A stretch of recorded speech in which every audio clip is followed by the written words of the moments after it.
I got asked, and I don't think I have done this, but how would Ice Cube against Tupac? I'd seen this, and this actually been coming out. If I was basing it on and how I feel about Cube versus Pac or Cube versus Nas, this is a good one. Where do I got it?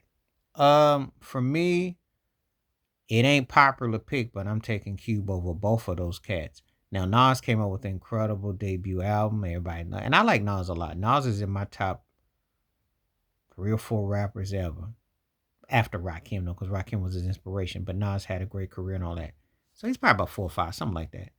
And Pac got better as his career went on. You know, he had some tight songs early, but I think his career got better, and I understand the depthness of him and how he hit. But Jerry Curl era Ice Cube, I gotta give them from 88 to 92. 93, he still had hits, but 88 through 92, he was unfadable. He was like almost like on some Stevie Wonder of hip hop, if you will.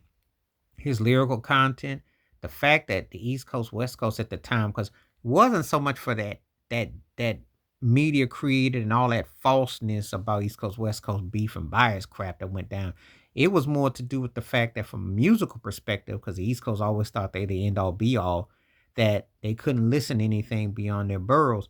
And you couldn't deny. And when Q worked with the Bomb Squad, Public Enemy's old production team, and created America's Most Wanted, etc., and what he was doing set that thing off. You couldn't deny it. I'm telling you, Jerry Curl era Ice Cube was as great as any rapper ever. You know, like when I'll make this analogy.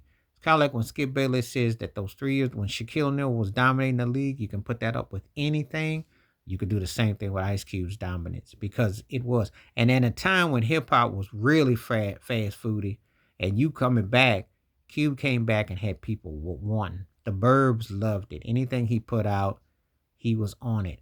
His words were lethal. Sinead O'Connor called him America's best poet at the time. He was definitely on the cut and writing all this stuff for the NWA and putting everybody in character. And he had verses. He made you step your game up. He had punchlines. He had humor. He had bite. He had fight. Now, Pac tapped into so much of the struggle and different themes, and he had a different potpourri of different things, and it did hit, but it didn't quite hit me like Cube did. And Nas was incredibly gifted as a lyricist, and he had a charisma about it. But neither one of them put together had Cube's humor, though. They had humor in different ways that it played off, but there was something about the way Cube hit that, you know, um, it was just a certain euphoria. It was a certain way that the depths and the magnitude. But this is a great question, though. Sometimes I get asked my thoughts and takes about different musical genres of artists, and sometimes people get kind of forgotten. I have said, and I do feel that Cube is kind of getting downplayed because his film career took off, and rightfully so, and then Big Three basketball.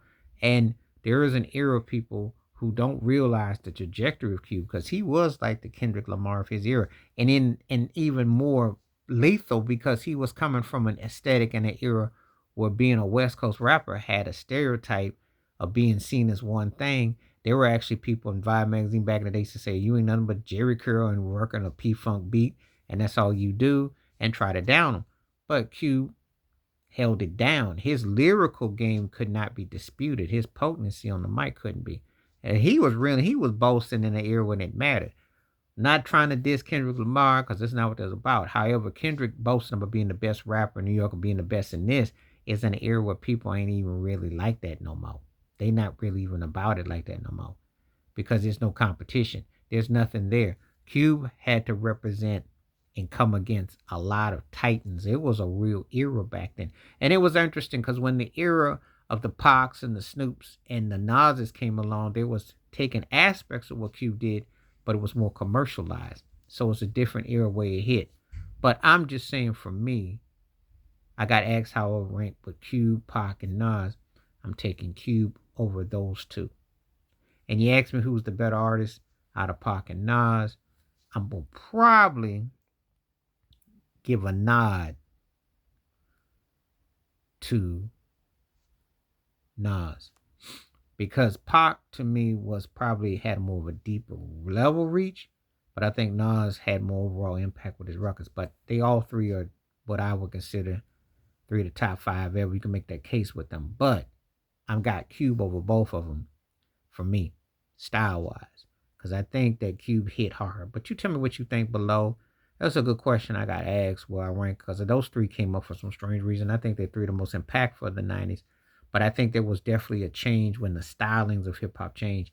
When the way Cube came out, the way they came out. But you let me know what you think below and you rank them and we can get into it. Please like, subscribe, welcome thoughts, comments. And I do respond. Thank you. Wash your hands. Keep your mind clear. Watch out for another. And hit that membership because when you do, the requests you make, I bring them back to you. Stay safe, stay blessed, stay woke, stay free. I'm out one time. Peace.